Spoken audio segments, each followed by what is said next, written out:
Welcome back mga lods sa panibagong episode, at sa mga bago pa sa aking munting channel, huwag kalimutan mag-subscribe at i-click ang notification bell para lagi kang updated sa mga ilalabas ko pa na videos na katulad nito. Muling naglayag para sa panibagong adventure kasama si Yotol at ang dalawang tropa, kaya simulan na natin mga lods. Let's go! Tayo na't gumala sa malawak na karagatan, bitbitin na ang spear gun at ibang kagamitan. Sisirin ang kailaliman, tuklasin at hangaan. Bahura na makulay at mga istang kumikinang. Ano man ang paraan mo, subukan mo na lang manalo. Tara na at hulihin sa paraan mo at diskarte, may laman at malalim. Dito naman ang huhulihin. Tara na gintong lumalanggoy. Dito na kami sa spot at napakalakas ng karin, pero nandun na si Yotol, nauna nang bumaba. Kaya naman, at baka makayari kami dito ng malalaki. So abangan nyo mga lods, at umpisa na natin ang adventure na to kahit na medyo alanganin ang panahon. Alright, ayan ang mga tropa natin. Ayan sa likod. Okay, nakaprepare na ako at susot na lang yung pins. Baba na maya maya. Ayan na si Yotol. Alright, baba na tayo mga lods at drive safe. Let's go!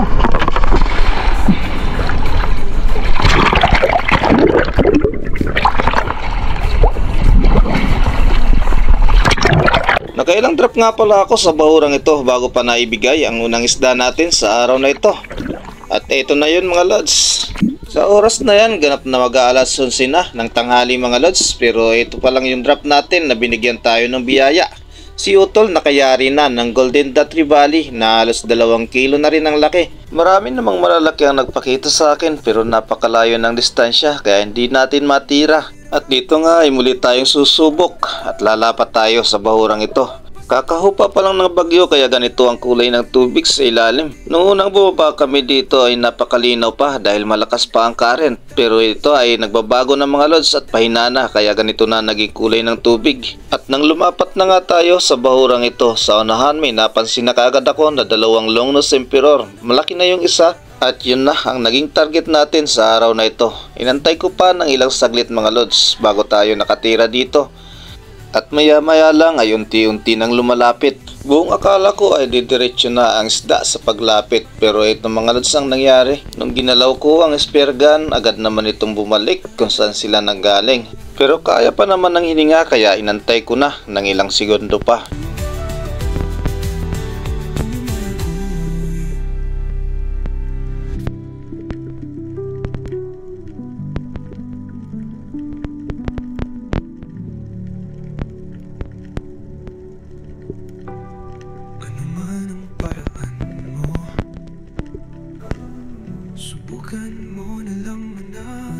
At dito nga mga lods ay sagad na tayo at kailangan na nating tumira nang mabigyan ng pagkakataon at lumapit sa tamang distansya at muling pabalik na sana ang isda mga lods. Kaya umangat na ako sa bahura at sinugod ang isda at ito mga lods ay natira natin ng maganda. Longnose emperor, panalo pa rin sa unang isda natin mga lods.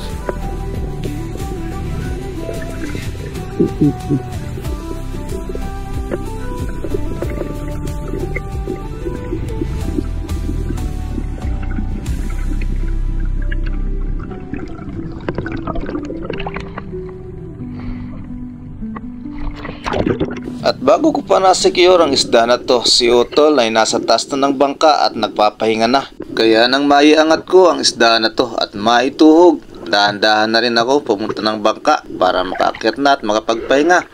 Kakain na rin kami mga lods pagkatapos nito. Ano man ang paraan mo, subukan mo na lang manalo. Tara na at hulihin sa paraan mo at diskarte, may laman at malalim. Dito naman ang huhulihin. Tara na gintong lumalanggoy.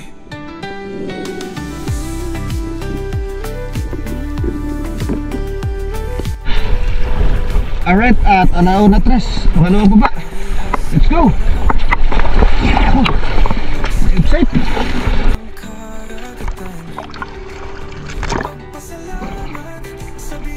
At dito nga sa pangalawang bahura na nababaan, kailang drop na rin ako bago pa pinalad ng susunod na isda. At ito na yun mga lods. Sa ibabaw pa lang nag-on ako ng camera. Ito kasi ang bahura kung saan madalas marami ang GT. Napapansin ko na habang lumalalim, napakaraming bait fish sa paligid. Medyo malalim ang spot na to kaya patuloy pa rin tayo. Nainggan nyo ako sa dami ng bait na nasa paligid. Patuloy pa rin sa free fall mode hanggang sa mapansin ko na nga may isda pala na nandito na sa harapan. Baby giant trevally na halos 3 kilos na. Kaya panalo mga lods, ayaw lumingon kaya ito naging tama. Gitna mismo ng dalawang mata kaya hindi na tayo nahirapan dito mga lods, natuhog ang isda.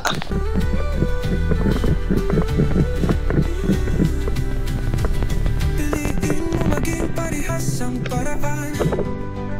Huwag mong sirain ang karagatan. Magpasalamat sa biyaya na galing sa ating inindagan. Tayo na at malaman na di tayo isang talunan. Pagdagat ang pinag-usapan, umpisahan na ang labanan. Sisid na spero, ano man ang paraan mo. Subukan mo na lang manalo. Nang maituhog ko na nga ang giant trevally, ito na ulit ang sumunod natin na drop. At hindi pa kalaliman mga lods, may nagpakita na isda at napakalaki nito. Giant barracuda ang nagpakita na isda dito. Estimate na timbang mga lods, hindi bababa sa 10 kilo. Ayaw lumapit sa tamang distansya kaya hindi natin nakalabitan ng isdang ito. Hindi na natin pinilit at umahon na ako dito mga lods at lilipat kami ng bahura. Ano man ang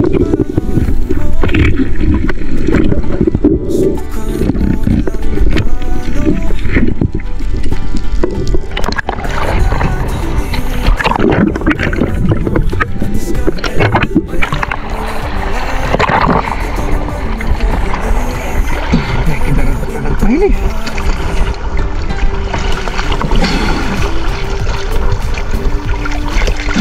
Pero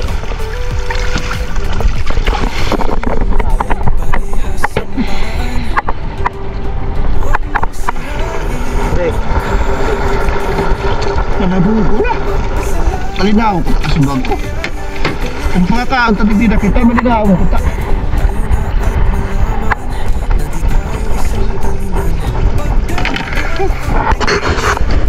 pisahan na ang labanan. Sisid na spero, ano man ang paraan mo. Subukan mo na lang manalo. Tara na at hulihin sa paraan mo. At diskarte, mailap man at malalim. Ginto naman mong hulihin. Tara na, gintong lumagoy.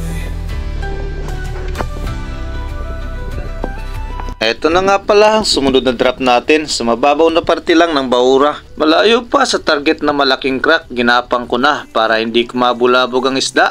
Dahan-dahan lang habang dumudungaw sa magkabila ang wool ng ito ng bahura. Karagatan, magpasalamat sa biyaya na galing sa ating inindagan. Tayo na at malaman. Nang bumaling ulit ng tingin sa bandang kaliwa, may napansin na ako na isang malaking unicorn. Hindi man ganong malinaw pero kitang kita ko ang napakalapad na unicorn na ito. Pababa ang tira kaya kahit na long range ay kinalabitan ko ang isda na to at tinamaan natin mga lods. Tara na at hulihin sa paraan mo. At diskarte, mailap man at malalim. Ito naman ang huhulihin. Tara na, gintong lumagoy.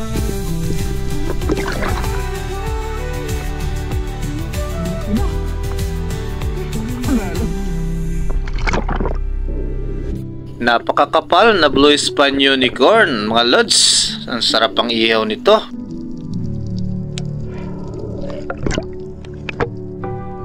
Ano man ang paraan mo, subukan mo na lang manalo. hulihin sa paraan mo at diskarte. May laman at malalim. Ginto naman ang Grabe, tama. Oh, kapal. Next drop at nakalapat na tayo sa Baura bago pa ako nakapag-on ng camera. Dito nga ay may tatlong blue spine unicorn na pilit nating pinapalapit. Hindi halos maaninag sa camera dahil sa ginawa kong pag-casting. Hindi ako sigurado sa patama ko dahil palayo na ang isda.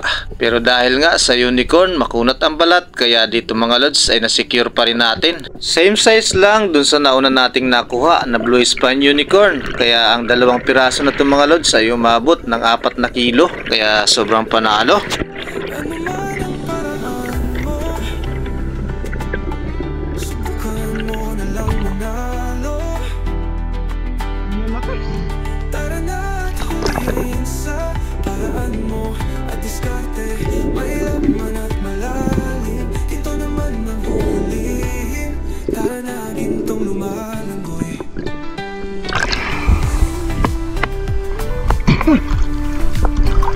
Ang lalaki nito. Oh, kapal. Liin mo yung parehas ang paraan. Huwag mong sirain ang karagatan. Magpasalamat sa biyaya na galing sa ating inang dagat.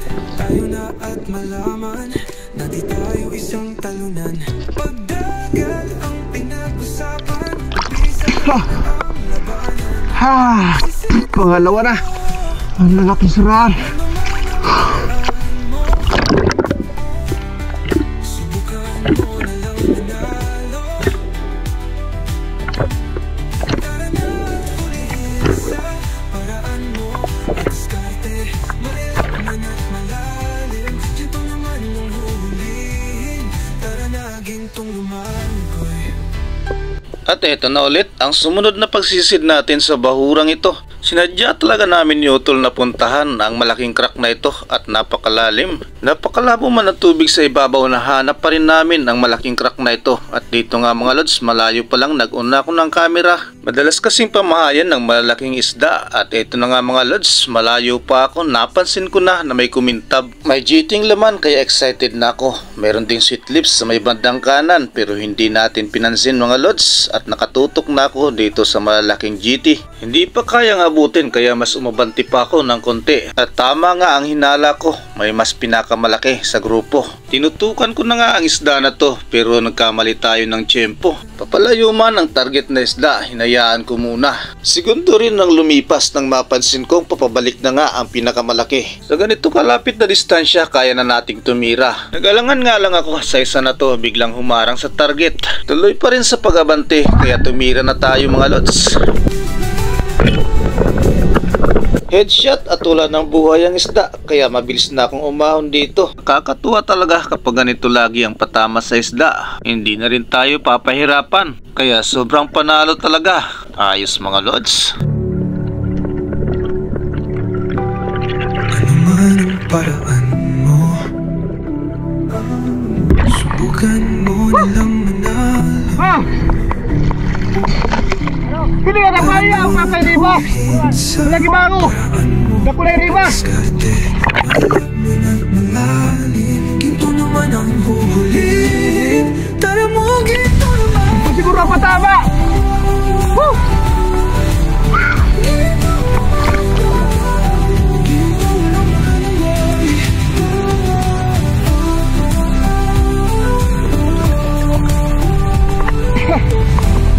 Pinakamalaki to.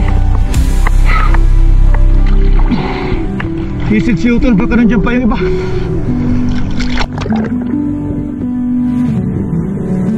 Ano man ang paraan mo,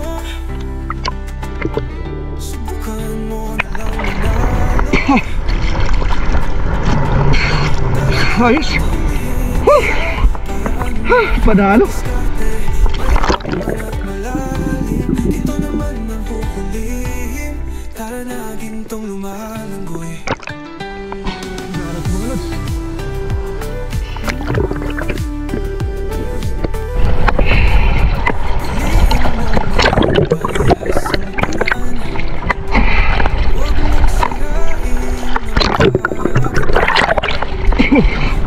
Kaputi na. Bago ako pa. Butaro mo na ikog ka na. Sige, sige, ata.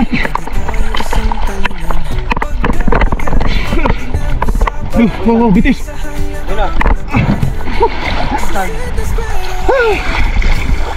Panalo.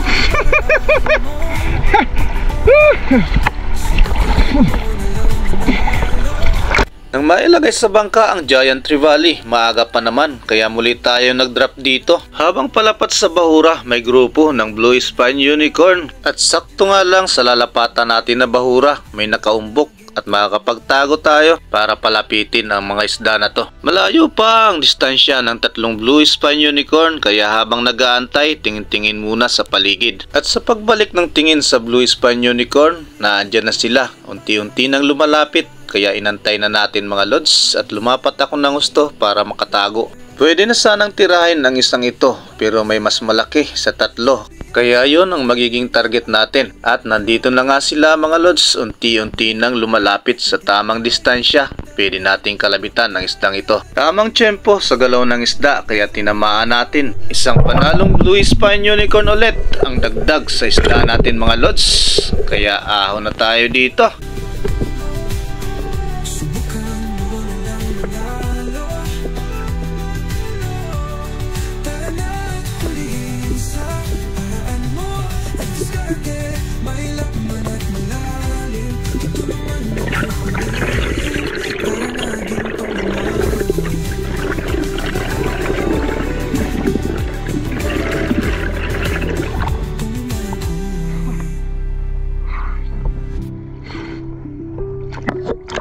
Good size na rin ang isdang ito at napakataba mga lods. Huling isda na nakuha ko sa bahurang ito kaya nang maituhog ko nga ito mga lods ay dumiretso na ako sa bangka. Kahit maaga pa uwi na tayo dahil panalong panalo na.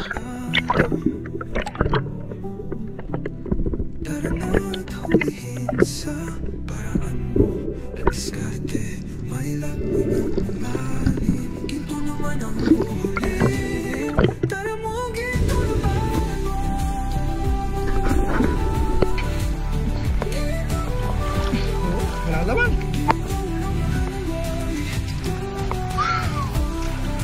Andar. Biaya tayo. Alas 4:24. Tayo kita. Thank you Lord. Labis na pag-iingat. At malaking biyaya. Alright.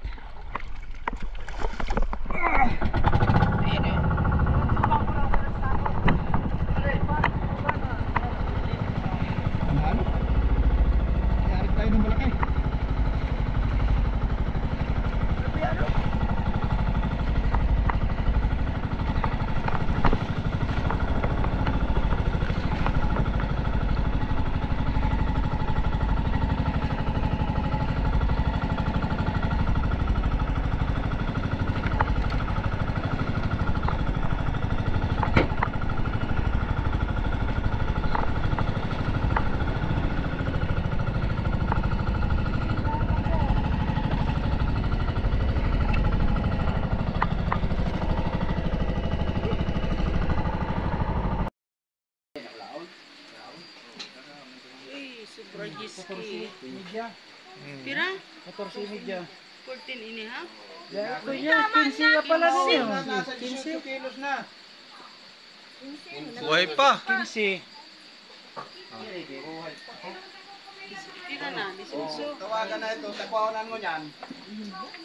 Tabahala siya ka mag... Nakanggan na ano. Bro, yan o. Ini anong sira ini? Yung GT na bili na. Yung isang GT. 5689. Ayan o. Panalo. Oh, ito na yung mag-deliver ng Shopee. Ayan o. Ito na yung order at nakayari. Oh. Nakarating ng Maynila yan. Alright. Ayan, tali lang.